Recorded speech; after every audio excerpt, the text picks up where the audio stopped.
Assalamualaikum warahmatullahi wabarakatuh.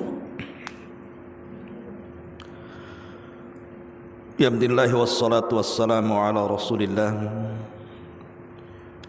wa ala alihi wa sahbihi wa mawalah wa la hawla wa la quwata illa billahi wa ba'du. Alhamdulillah, segala puja dan puji hanya milik Allah subhanahu wa ta'ala. Salawat dan juga salam kita hadiahkan kepada Rasul kita Nabi besar Muhammad sallallahu alaihi wa ala alihi wasallam. Alhamdulillah, di pagi hari ini kita masih dipertemukan Allah subhanahu wa ta'ala, tentunya dalam rangka thalabul ilmi, dan tak lupa salawat dan salam juga kita hadiahkan kepada Rasul kita Nabi besar Muhammad sallallahu alaihi wasallam. Dan pembahasan yang kita akan bahas di pagi hari ini adalah pembahasan yang sangat penting sekali, karena berkenaan dengan hubung kait kita dengan Allah subhanahu wa ta'ala. Tali yang menghubungkan kita dengan Allah subhanahu wa ta'ala, apa itu? Bicara tentang tingkatan atau pembagian salat. Kenapa kita harus tahu tentang tingkatan-tingkatan atau pembagian-pembagian salat ini? Supaya kita lebih terangsang lagi mana salat yang harus kita dahulukan, mana salat yang harus kita akhirkan. Jangan yang harusnya didahulukan diakhirkan pula. Itulah pentingnya kita mengenal pembagian dan tingkatan-tingkatan salat ini, supaya lebih bisa lagi mendulang pahala yang jauh lebih besar dari ibadah yang kita lakukan dalam salat ini. Baik, di sini pengarang pada halaman ke-376 dalam kitabnya Minhajul Muslim membuat bab tentang pembagian salat. Ada salat wajib, ada salat sunnah, dan ada salat nafilah. Pertama, tentu yang harus kita dahulukan dari semua salat yang harus kita kerjakan adalah salat wajib. Dan salat wajib itu adalah kewajiban yang paling penting setelah pengucapan dua kalimat syahadat. Sebagaimana Nabi sallallahu alaihi wasallam mengatakan, buniyal islamu ala khamsin: syahadatu an la ilaha illallah wa anna muhammadar rasulullah wa iqamu as-salati wa ita'uz zakati wa shaum ramadhani wa hajjul baiti man istata'a ilaihi sabila. Bahwa Islam itu dibangun di atas 5 pilar. Yang pertama syahadat, kemudian yang kedua salat, kemudian yang ketiga zakat, yang keempat puasa, dan yang kelima haji. Dari urutan arkanul Islam, rukun-rukun Islam, maka salat itu di urutan kedua setelah dua kalimat syahadat. Artinya salat wajib ini sangat penting sekali. Adapun salat wajib ma'ruf, dahulu ketika awal diperintahkan jumlahnya 50 waktu saat peristiwa Isra dan Mi'raj. Tapi akhirnya kemudian Nabi SAW meminta keringanan atas saran Nabi Allah Musa alaihi salam agar diringankan jumlah waktu-waktu salat itu, karena umatnya tidak akan sanggup, kata Nabi Musa. Akhirnya dikurangilah, setiap minta kekurangan dikurangi 5, sehingga dari 50 waktu menjadi 45 waktu, kemudian menjadi 40 waktu, kemudian menjadi 35 waktu, kemudian menjadi 30 waktu, 25 waktu, 20 waktu, 15 waktu, 10 waktu, sampai akhirnya jatuh di angka 5 waktu. Dimulai daripada salat duhur, kemudian asar, kemudian maghrib, kemudian isya, dan diakhiri dengan subuh. Itulah yang dikenal dengan salat 5 waktu. Nabi SAW mengatakan 5 salawatin katabahunna Allahu 'alal ibadi man ata bihinna lam yudayyi minhunna syai'an istighfafan bihaqqihinna kana lahu 'indallahi 'ahdun an yudkhilahul jannah wa man lam ya'ti bihinna falaysa lahu 'indallahi ahdun in syaa'a adzabahu wa in syaa'a ghafara lahu. Jadi Allah Subhanahu wa taala telah mewajibkan salat yang 5 waktu kepada hamba-hambanya, zuhur, asar, maghrib, isya, subuh. Dan barang siapa yang menunaikannya dengan tidak mengabaikan sesuatu apapun darinya, karena menyepelekan hak-haknya, artinya dia laksanakan secara sungguh-sungguh dan tidak menyepelekannya, maka dia mendapatkan sebuah janji dari Allah. Apa janji Allah kepada kita yang melaksanakan salat 5 waktu? Allah akan memasukkannya ke dalam surga. Subhanallah. Ini janji Allah Subhanahu wa taala kepada kita. Kalau kita jaga salat 5 waktu itu, maka Allah berjanji kepada kita akan memasukkan kita ke surga. Maknanya orang yang tidak menjaga 5 waktu ini ada masalah dalam hidupnya, akan dicabut janji Allah Subhanahu wa taala kepada kita. Makanya kata Rasul setelahnya, dan barang siapa yang tidak menunaikannya dengan baik, niscaya dia tidak mendapatkan sebuah janji dari Allah. Dan keputusan diserahkan kepada Allah. Jika Allah berkehendak, maka Allah akan menyiksanya. Jika Allah tidak berkehendak, maka boleh juga Allah akan mengampuninya. Tapi yang jelas bahwa menjaga salat 5 waktu itu penting, dan mengabaikannya terdapat ancaman dari Nabi SAW bahwa Allah akan mencabut perjanjiannya. Bisa diazab, bisa tidak, terserah kepada Allah Subhanahu wa taala. Ma'asyiral muslimat yang dimuliakan Allah Subhanahu wa taala. Ini yang pertama. Kemudian yang kedua, setelah salat wajib adalah salat sunnah.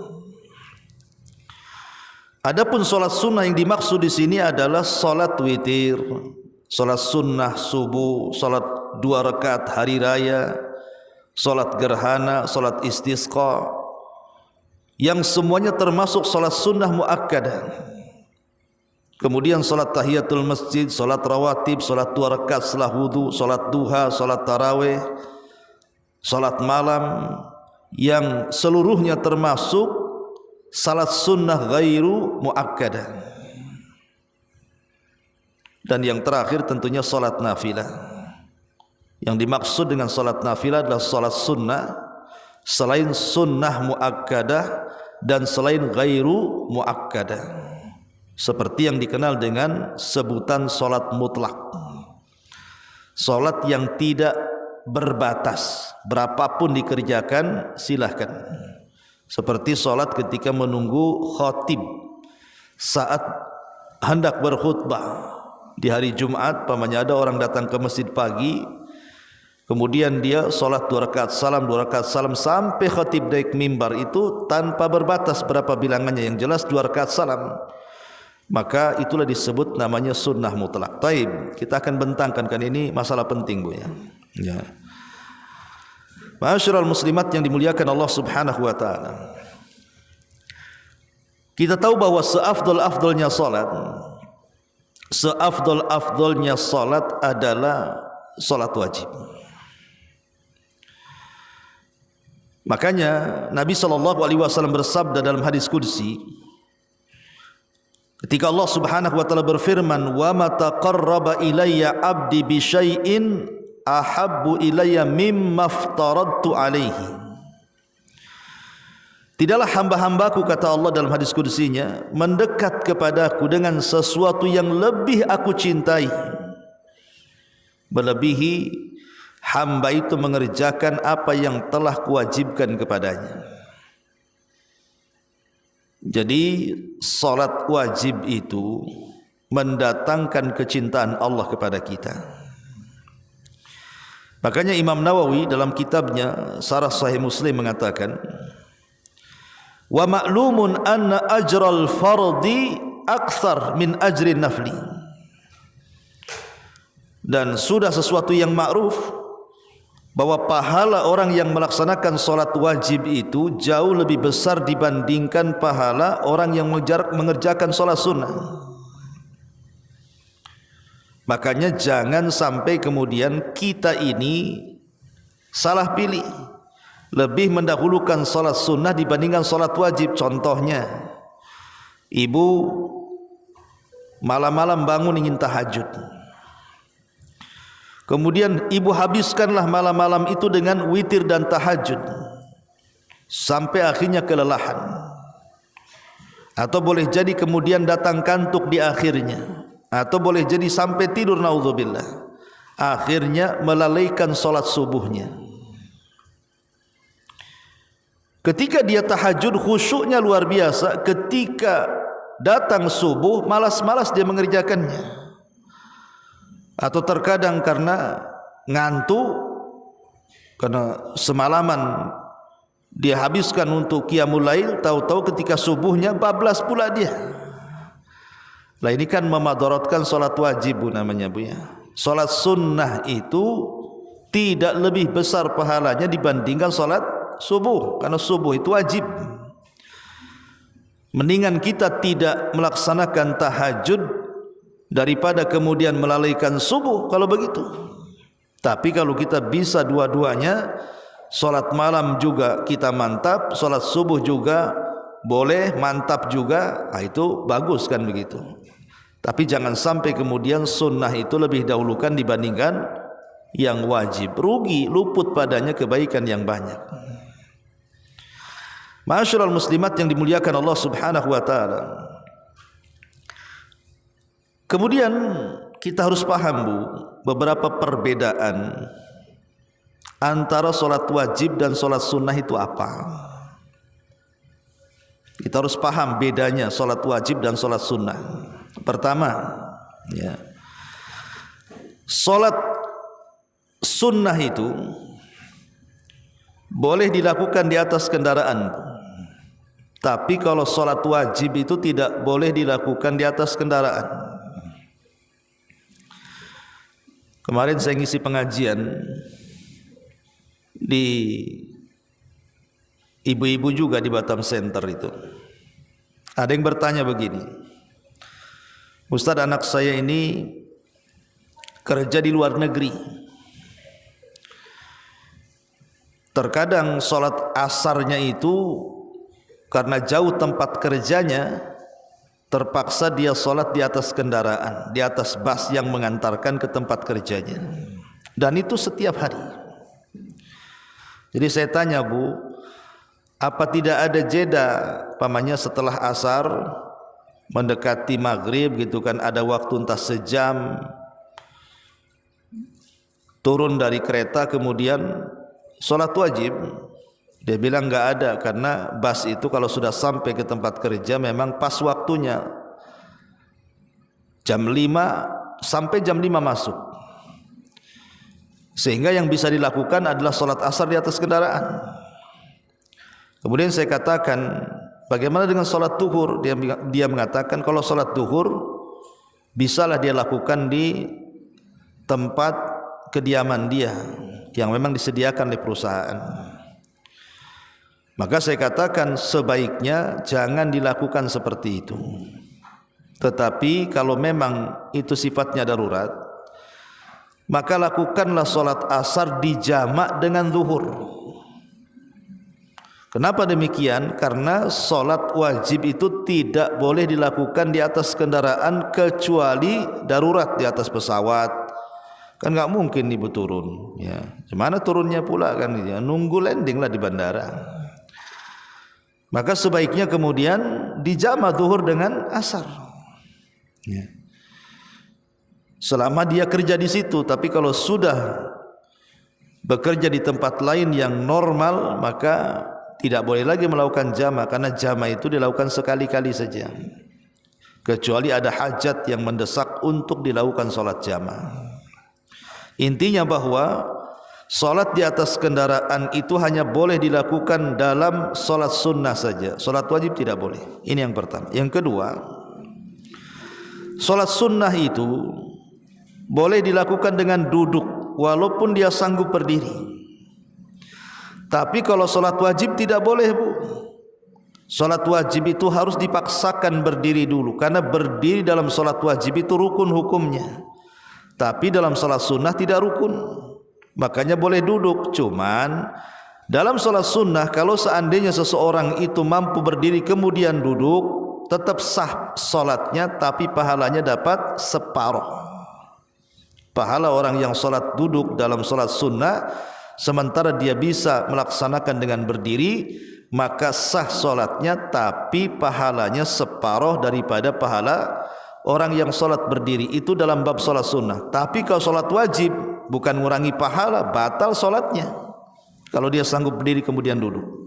Karena berdiri dalam solat wajib itu hukumnya rukun yang kalau ditinggalkan bisa membatalkan solatnya. Kemudian yang ketiga, solat di dalam Ka'bah.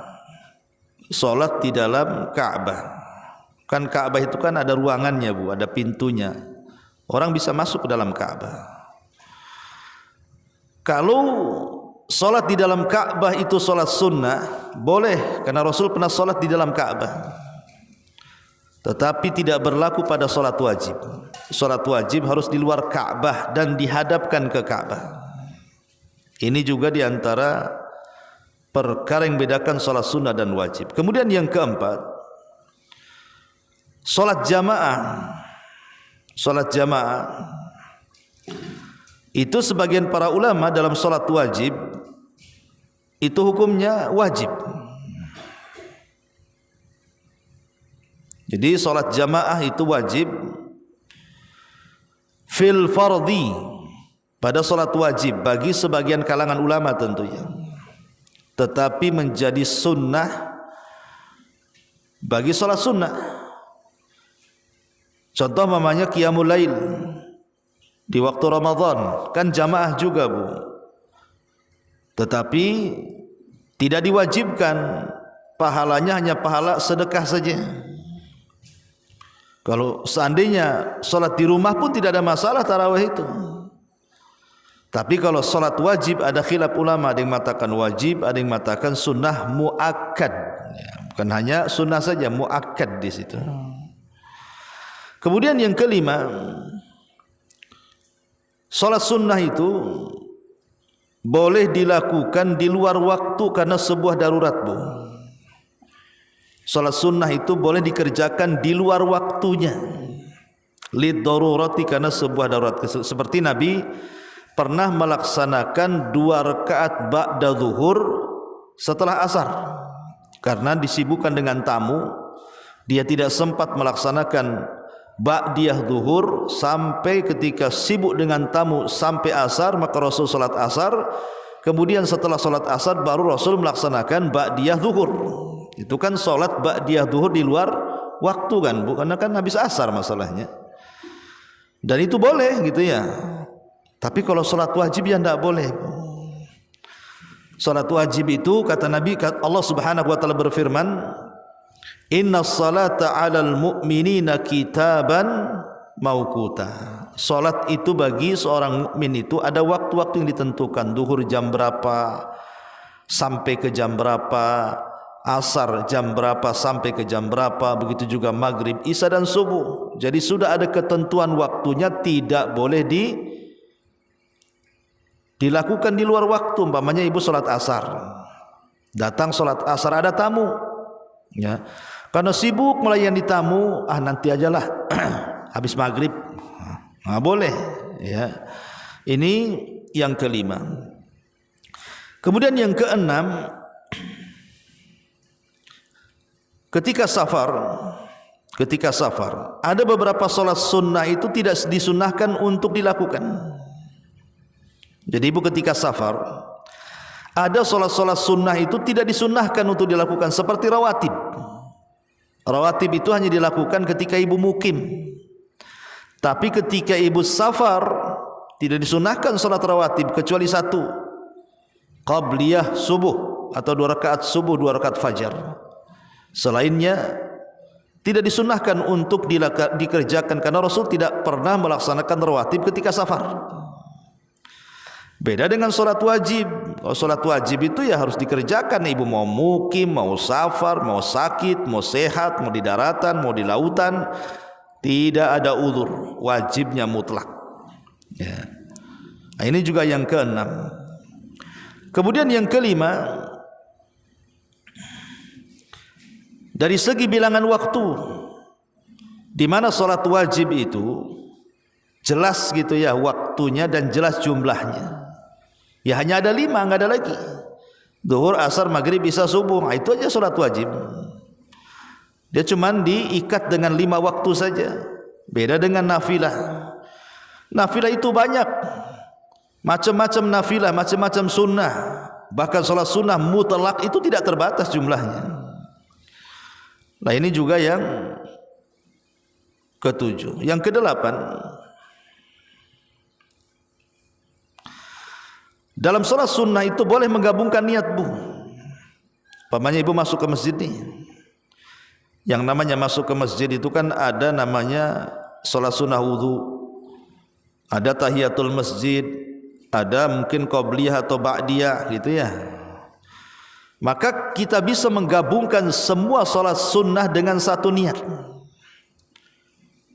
dan itu akan mendapatkan semua pahala yang diniatkannya. Tapi tidak boleh kalau solat wajib menggabungkan asar, maghrib, isya gitu ya dalam satu waktu. Itu kan sudah beda pula bilangannya, rakaatnya gitu ya, dan beda waktunya, tidak bisa digabung seperti itu. Ini yang nomor 8. Kemudian yang nomor 9, dalam solat nafilah itu boleh memalingkan niat dari sunnah ke wajib, tapi tidak boleh dari wajib dipalingkan ke sunnah. Contoh umpamanya ibu sedang sholat, kemudian lupa bahwa itu sholat, harusnya ibu sholat wajib, ibu sholat sunnah, anggaplah sholat zuhur lah, ibu lupa masuk ke waktu zuhur, ibu sholat sunnah. Lupa sebenarnya karena sebentar lagi mau safar nih, nggak ada waktu, sudah dulu sama wajib. Maka di tengah-tengah solat ibu bisa ganti niatnya dari sunnah ke wajib, tapi tidak boleh sebaliknya. Itu juga diantara perbedaannya. Kemudian yang nomor 10,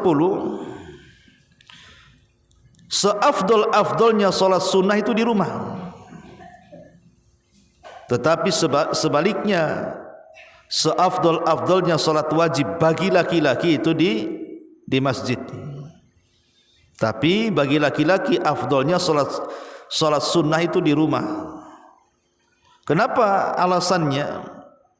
Alasannya pertama, karena Nabi SAW mengatakan, alaikum bis salati fi buyutikum wala tattakhiduha qubura. Kata Rasul, jadikan salat sunnah kalian di rumah-rumah kalian. Jangan jadikan rumah kalian seperti kuburan. Dalam riwayat, alaikum bis salati fi buyutikum.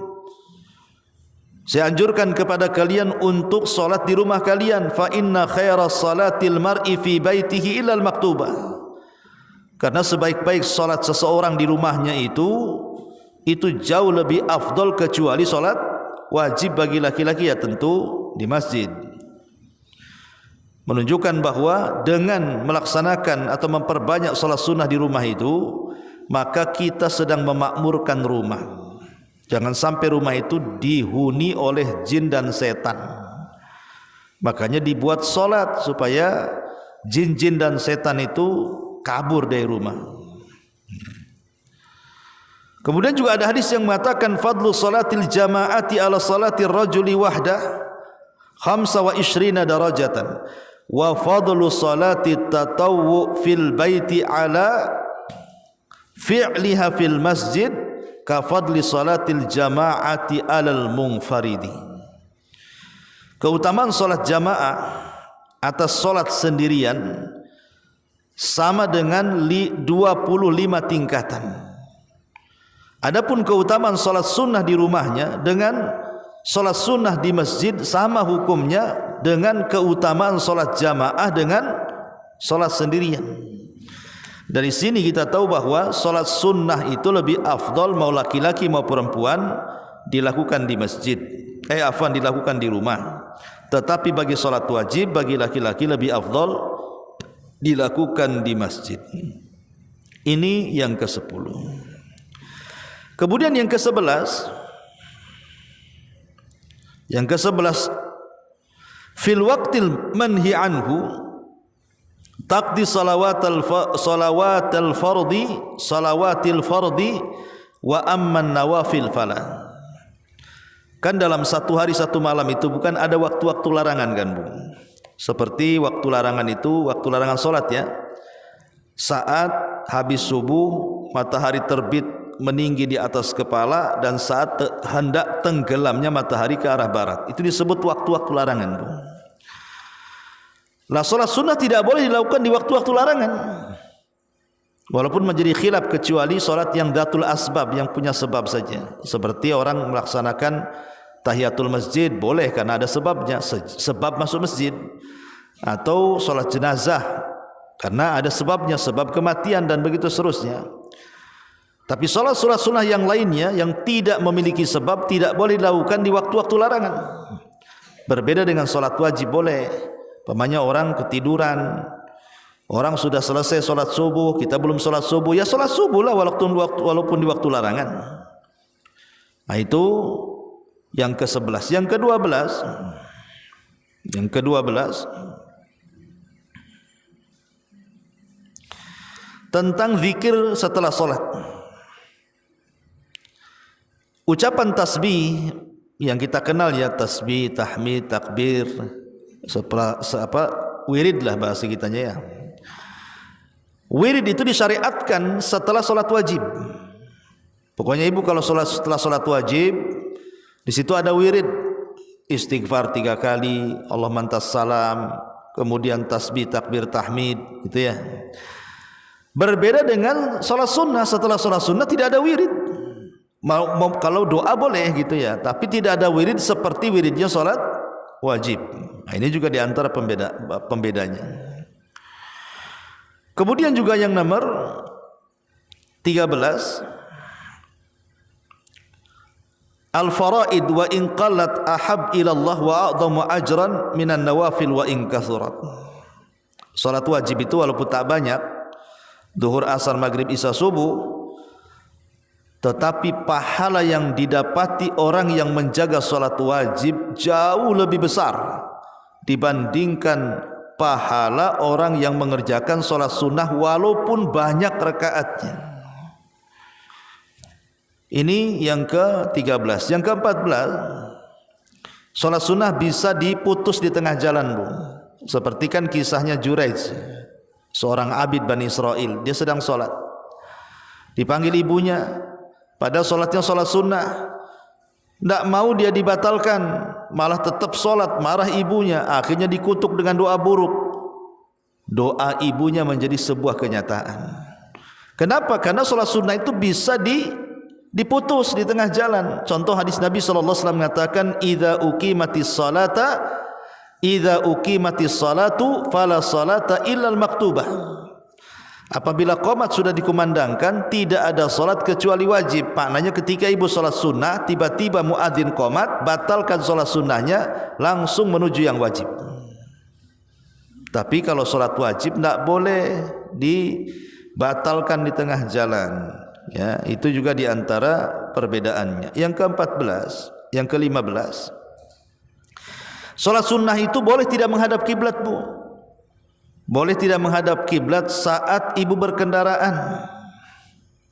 Jadi mau kendaraan ngarah ke mana saja, maka silahkan ibu mengarah ke mana saja. Wa inna ma tuwallu fathamma wajhullah.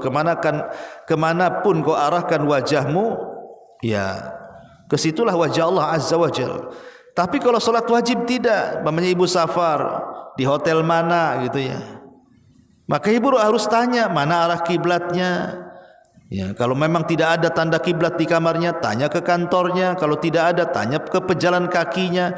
Kalau sudah tidak tahu karena itu di negeri kafir, barulah ibu boleh ijtihad. Kira-kira kemana nih arah kiblat? Ya. Tapi kalau solat sunnah tidak perlu ijtihad, kemana aja ngarah udah solat saja kalau tidak tahu kiblat. Itu perbedaan sunnah dengan wajib yang ke-15. Yang ke-16, solat sunnah itu boleh ibu menggabungkan banyak surat. Namanya ibu solat malam atau solat witir atau solat apalah yang sifatnya sunnah, ibu boleh menggabung banyak surat, Bu. Karena ibu seorang hafal Quran, penghafidhah, penghafal Quran. Dalam satu rakaat itu ibu ingin baca semua surat, mulai Al-Baqarah, Al-Imran, An-Nisa, At-Taubah, Al-Anfal, Al-An'am dan begitu seterusnya. Bisa dijadikan satu boleh, Bu, kalau ibu hafal. Tapi saya yakin ibu nggak hafal. Ya udahlah surat-surat pendek aja lah. Kalau surat panjang mulai dari 3 kul gitu ya. Kemudian Al-Lahab, Inna A'tayna, yang renyah-renyah saja. Ya karena memang nggak hafal kan, boleh digabung. Ya, dalam salat sunnah itu mau 3-4 surat tidak apa-apa digabung. Ibu pengen lama berdirinya umpamanya, tidak apa-apa. Tapi salat wajib sebagian lama tidak boleh digabung. Ya kalau sudah kulhu ya kulhu saja gitu ya. Kemudian ruku, kemudian rakaat kedua kalau al-lahab ya al-lahab saja gitu ya. Ini sebagian lama mengatakan seperti itu. Ya. Kemudian juga yang nomor 17, larangan setelah fajar dan asar. Kan ada solat larangan setelah asar dan fajar gitu ya.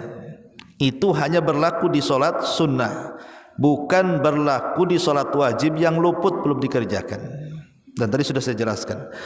Kemudian yang nomor 18, al-afdal fin nawafil al-infirad. Salat sunnah itu seafdol-afdolnya dilakukan sendirian. Tapi salat wajib seafdol-afdolnya dilakukan berjamaah. Kemudian yang nomor 19, salat sunnah itu tidak disyariatkan iqamat dan azan. Pamannya ibu mau duha, punya anak laki-laki, azan nak, azan qomat, kemudian ibu duha. Nggak ada solat duha itu pakai azan, pakai qomat, langsung aja duha. Tapi kalau solat wajib itu harus ada panggilan, harus ada azan dan harus ada iqamah. Ya. Kemudian juga solat wajib itu ada niat, Bu. Ibu posisinya sebagai apa? Oh, sebagai imam, ya niat sebagai imam. Ibu posisinya sebagai apa? Sebagai makmum, ya niat sebagai makmum. Jadi kalau solat wajib itu disyaratkan atas makmum ataupun atas imam niat, ya berbeda dengan solat sunnah. Karena umumnya solat sunnah pun dilakukan sendirian sih masalahnya kan. Kemudian salat sunnah yang luput, boleh dilakukan gantinya atau qadha'nya, seperti orang yang biasa salat 2 rakaat fajar, tahu-tahu bangun sudah subuh, ya, maka dia boleh melakukannya, mengqadha'nya setelah terbit matahari di waktu salat duha. Begitu juga salat witir yang ditinggalkannya dan dia tidak pernah meninggalkannya, boleh diqadha'nya. Tapi kalau salat wajib itu tidak wajib diqadha, kecuali dalam kondisi lupa atau dalam kondisi tertidur. Tapi kalau dia tinggalkan secara sengaja, memang sengaja ibu tidak zuhur, ya, maka tidak bisa kemudian ibu qadha zuhur itu di waktu yang lain. Walaupun sekali lagi ini kan ranahnya khilaf ulama. Ada yang mengatakan tetap diqadha, ada yang mengatakan tidak wajib diqadha. Tapi pendapat yang kuat tidak wajib diqadha, termasuk ibu yang meninggalkan salat bertahun-tahun, kemudian tobat, hijrah, akhirnya kembali salat, maka salat yang bertahun-tahun ditinggalkan itu tidak ada wajib qadha, cukup bertobat dengan taubatan nasuha, perbanyak salat sunnah. Itu yang pendapat yang paling kuat, wallahu alam. Inilah di antara 21 perbedaan antara salat wajib dan salat sunnah. Ma'asyiral muslimat yang dimuliakan Allah Subhanahu wa taala, adapun salat wajib. Salat wajib itu kan ada tingkatan-tingkatannya, Bu. Ya. Tingkatan yang pertama ya tentu salat yang 5 waktu tuh. Zuhur, asar, maghrib, isya, subuh, itu tingkatan paling tinggi dalam salat wajib. Baru setelah itu ada namanya salat Jumat. Wajib bagi laki-laki dan boleh perempuan juga salat Jumat dan tidak perlu mengulang zuhurnya. Tapi kewajiban ini khusus, secara khusus untuk laki-laki. Kalau perempuan tetap zuhur di rumah, tapi kalau mau Jumatan ya tidak apa-apa. Kemudian tingkatan yang kedua, salat-salat wajib yang bersifat khusus. Salat-salat wajib yang bersifat khusus, seperti umpamanya ada kewajiban kifayah, namanya wajib kifayah, wajib tapi kifayah. Kalau sebagian orang melaksanakannya berarti gugur yang lainnya, seperti salat jenazah. Itu wajib, tetapi kan tidak semua melaksanakannya. Kalau sudah ada yang melaksanakannya berarti gugur bagi yang lainnya kan, Bu. Tapi kalau tidak dilaksanakan berdosa semuanya, namanya kifayah. Ya. Termasuk juga kemudian tingkatan yang ketiga, salat wajib disebabkan karena nazar. Pamannya dia mengatakan karena dia tidak tahu hukumnya, kalau anak saya sembuh dari sakit, maka selama 1 minggu saya akan melaksanakan witir. Sekali witir 3 jam, pamannya, Bu, ya. Ya selama seminggu ya ibu harus witir tuh, karena menjadi wajib disebabkan nazar gitu maksudnya. Nah ini namanya tingkatan-tingkatan salat wajib. Adapun tingkatan-tingkatan salat sunnah, karena salat sunnah ini kan banyak, Bu, ya. Salat sunnah ini banyak. Di sana ada salat Id, kemudian ada salat rawatib, ada salat kusuf, gerhana, ya, kemudian juga ada salat taraweh, salat sunnah tawaf, salat sunnah witir, salat sunnah ihram, salat sunnah di antara 2 adzan dan qomat. Kemudian juga belum lagi qobliyah, badiyah dan juga salat nafilahnya. Pokoknya banyaklah salat sunnah itu. Tapi yang harus ibu pahami bahwa dalam salat sunnah juga ada tingkatan-tingkatan, Bu. Dalam salat sunnah itu ada tingkatan-tingkatan. Tingkatan yang pertama yang disebut dengan as-sunanu al-muakkadah. As-sunanu al-muakkadah. Sunnah-sunnah yang memang muakkad. Muakkad itu hampir menyerempet wajib. Karena kalau sudah disebut muakkad berarti Rasul tidak pernah meninggalkan, tapi bukan wajib, dia sunnah. Makanya kan kayak wajib jadinya kan, karena Rasul tidak meninggalkannya. Tapi tidak sampai wajib hukumnya. Cuman ulama membahasakan dengan as-sunanu al-muakkadah, sunnah-sunnah yang muakkad, yang ditekankan.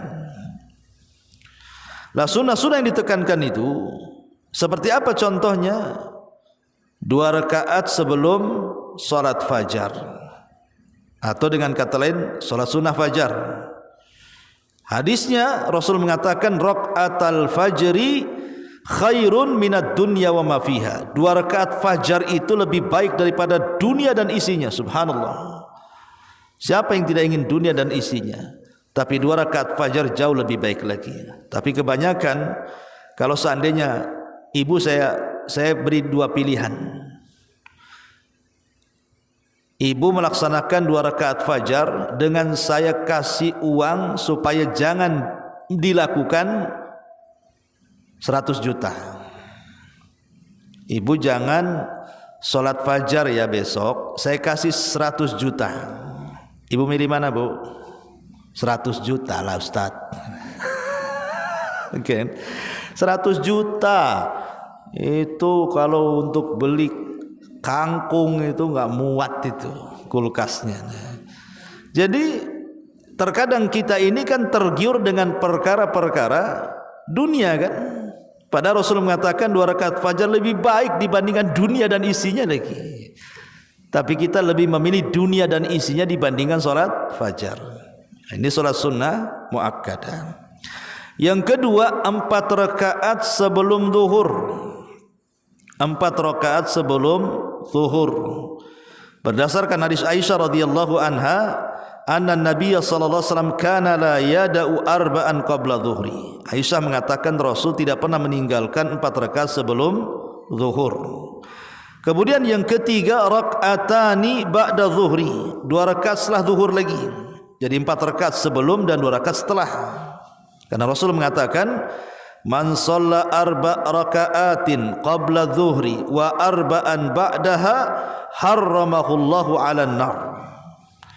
Siapa yang melaksanakan 4 rakaat, maksudnya 2 rakaat salam ya, kalau saya istilahkan 4 rakaat itu, barang siapa yang melaksanakan 4 rakaat sebelum zuhur atau 4 rakaat setelahnya, maksudnya 2 rakaatnya ba'diyah dan 2 rakaatnya lagi sunnah tambahan, jadi 4 gitu ya, maka Allah akan haramkan padanya api neraka. Kemudian yang keempat 2 rakaat setelah maghrib dan 2 rakaat setelah isya, inilah yang disebut dengan rawatib namanya, Bu ya. Rawatib itu berapa rakaat semuanya? Ada yang mengatakan 12 rakaat, ada yang mengatakan 10 rakaat ya. Kita hitung mulai dari 2 rakaat subuh, itu 2 rakaat ya. Kemudian ditambah dengan 4 rakaat sebelum zuhur, sudah berapa? Sudah 6 rakaat kan itu. Kemudian 2 rakaat setelahnya sudah 8 rakaat. Kemudian rakaat setelah maghrib sudah 10 rakaat. Kemudian 2 rakaat setelah isya, maka sudah 12 rakaat ya. Tapi bagi yang mengatakan 10 rakaat, maksudnya sebelum zuhur itu hanya 2 rakaat saja.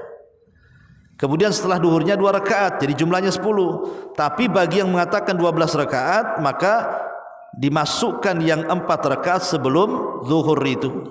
Di sini Nabi SAW mengatakan man shalla itsnatai asyrata rakaatan, man shalla itsnai asyrata rakaatan fi yaumin wa lailatin buniya lahu bihinna baitun fil jannah. Barang siapa yang ibu jaga 12 rakaat rawatib itu dalam sehari semalam, maka Allah akan bangunkan baginya istana di sorga. Subhanallah ya, istana di sorga, Bu. Nah, ini yang pertama ya. 1 sampai 5 ini disebut rawatib atau qabliyah ba'diyah. Kemudian juga di sana ada salatut tarawih. Jadi ini namanya, yang tadi salat rawatib disebut sunanul muakkadah ya. Tapi di sana ada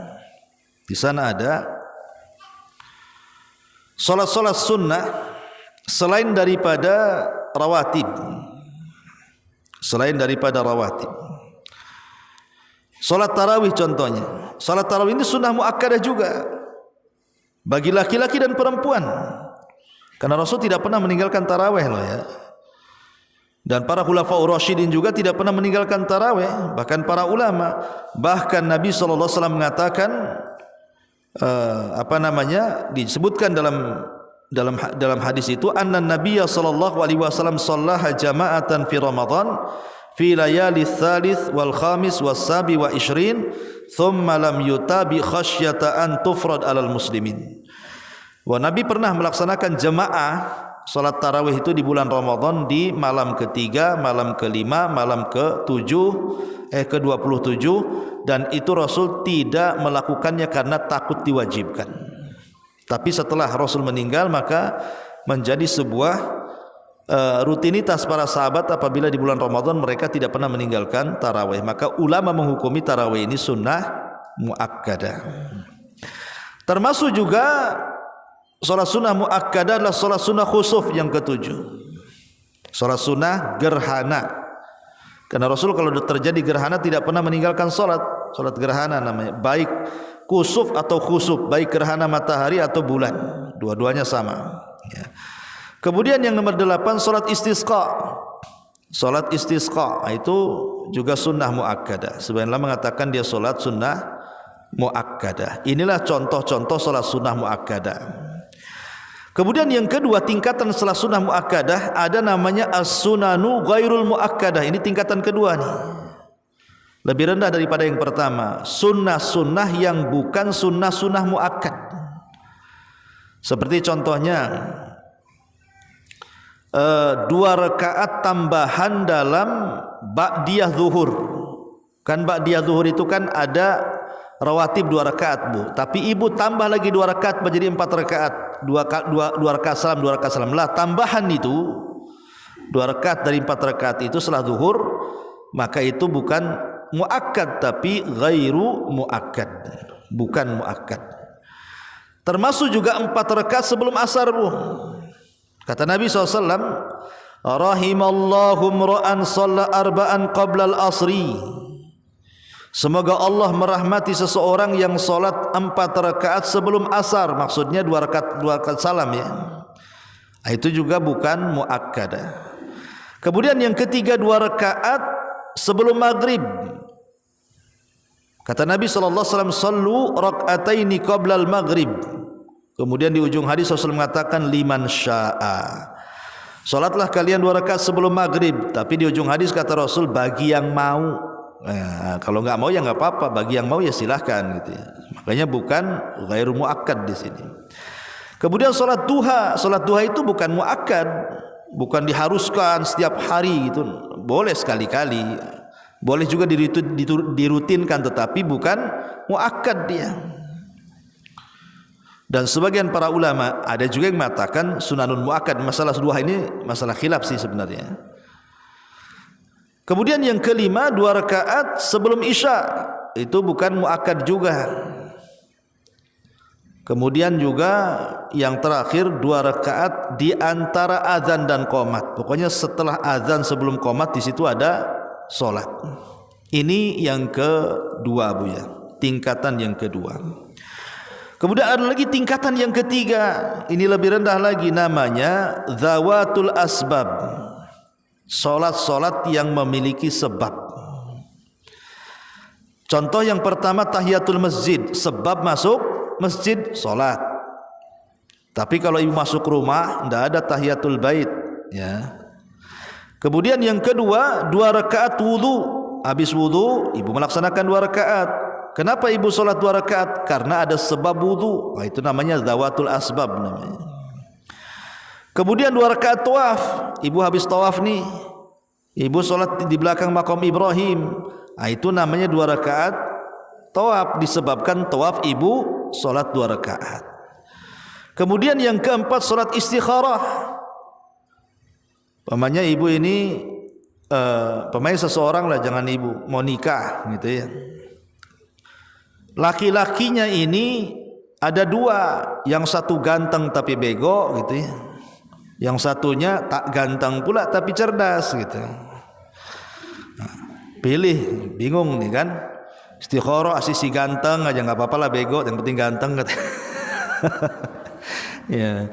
Jadi umpamanya kita dihadapkan dengan dua perkara ini, itu namanya istikharah. Kenapa ibu sholat istikharah? Karena ada sebab, ada yang mau dipilih. Nah itu ya. Itu namanya sholat dawatul asbab namanya. Kemudian yang kelima, 2 rakaat ihram. Kalau ibu dari Madinah mampir di Bir Ali di Hulaifah sebelum ibu bertolak ke Mekah, di situ kan ada sholat 2 rakaat ihram. Nah, itu namanya datul asbab. Atau 2 rakaat sebelum perang. Ya, sebelum perang sholat dulu 2 rakaat, namanya rakaatani indal qital, 2 rakaat ketika perang. Nah, itu namanya, inilah sholat sunnah tingkatan yang ketiga, namanya dawatul asbab namanya Bu ya. Tapi yang terakhir, di tingkatan yang terakhir itu namanya sholat mutlak ya, sunanul mutlak namanya. Sunnah mutlak, nggak ada batasan. Ibu mau berapa rakaat aja nggak apa-apa. Ya, sholat sunnah mutlak namanya. Itu bisa dilakukan kalau ibu lagi senggang gitu ya ke masjid, ya sudah 2 rakaat aja, 2 rakaat salam, 2 rakaat salam, 2 rakaat salam. Itu diniatkan sholat sunnah mutlak, sama dengan puasa mutlak. Puasa itu ada mutlak juga, dia bukan Senin Kamis, bukan Daud, bukan Ayyamul Bid. Di luar daripada itu ibu ingin puasa gitu ya, nah, boleh diniatkan puasa mutlak. Pamannya nanti nih sebentar lagi kita masuk bulan Sya'ban kan Bu. Nah, itu namanya boleh puasa mutlak. Ibu lakukan aja dari tanggal 1 Sya'ban sampai tanggal 27 Sya'ban, tapi jangan disamakan jumlahnya dengan Ramadan, harus dibedakan. Ya, itu boleh puasa mutlak. Nah, sholat sunnah juga ada sholat sunnah mutlak, seperti orang yang nunggu khotib naik ke atas mimbar, sholat 2 rakaat, 2 rakaat, 2 rakaat, 2 rakaat terus sampai khotib datang. Nah, itu namanya sunanul mutlak. Nah, inilah pembagian tentang seputar sholat sunnah dan juga sholat wajib. Tapi yang jelas bahwa tingkatan-tingkatan yang sudah kita sebutkan tadi, bahwa sunnah-sunnah rawatib itu memiliki keagungan yang luar biasa, karena dia memang tingkatan pertama. Jadi dari sekian sholat itu yang paling utama adalah rawatib, yang berdekatan dengan sholat wajib. Karena sholat rawatib ini menempel yang wajib-wajib. Boleh jadi mungkin dalam sholat wajib ada kekurangan, ditempel dengan rawatib. Tetapi kalau seandainya ditinjau dari zaman, dari waktu, mana yang lebih utama, sholat sunnah dilakukan di siang hari seperti duha, tahiyatul masjid, ataukah sholat yang dilakukan di malam hari?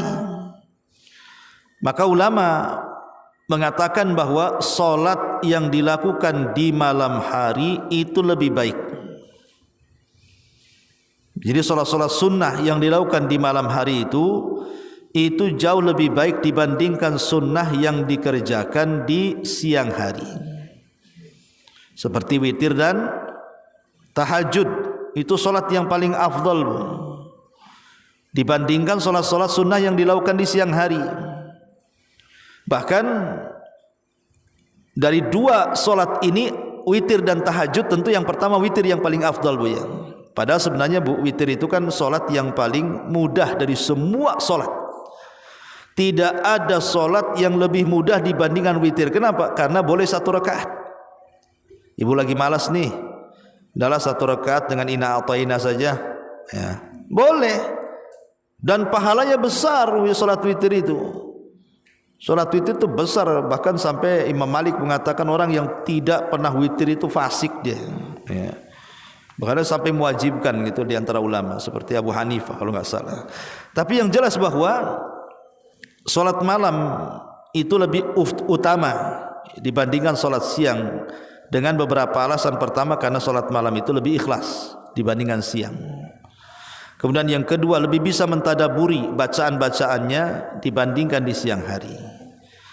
Ya, kemudian yang ketiga juga melatih kesabaran, karena dia harus melawan kantuk, melawan dingin, melawan nyamuk, macam-macam dilawan dia. Melawan suami gitu ya. Mau sholat ditarik lagi sama suami. Jadi intinya bahwa Salat sunnah ini ada yang utama satu dengan yang lainnya. Makanya kenapa kita mesti tahu pembagian-pembagian salat itu, supaya kita lebih mampu membedakan mana yang lebih diutamakan, mana yang diakhirkan. Wallahu a'lam bishawab. Ini diantara penjelasan tambahan dari kitab Minhajul Muslim.